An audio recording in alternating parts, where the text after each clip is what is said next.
Sabi na rin, may stress ako sa nanay mo pag napangasawa kita. Naku, yari ka sa inay pag inabasa. Naku po, bigay nadali ng komento ng gayaan. Ay, hindi pa nga kita napapangasawa, nai-stress ka na agad. Hindi ko alam kung bakit nai-stress na agad day yan.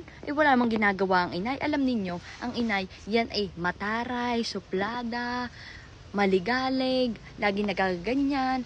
Pero, yan ho ay makakasundo nyo rin. Gagaling-galingan nyo nga lang kung pagkilati sa aking inay. Dapat medyo, alam nyo, nalalambing-lambingin nyo yan, ganyan. Para hindi laging ganyan ang ganyan, laging hindi nagliligalig, at para hindi ka nai-stress. Naku po, Diyos ko, tawarin ka naman. Stress ka naman agad day yan. Alam niyo, kahit ganun pa man ang inay, yan ho ay napakabait na yan. Maalalahanin, malambing. Bago sasabihin nyo kay may stress, alam niyo, kailangan nyo muna talagang makilala ng hustong inay. Ibig sabihin, hindi mo pa masyadong kilala talagang inay. Kilalanin mo muna ang aking inay bago ka dahil magsabi mapapangasawa.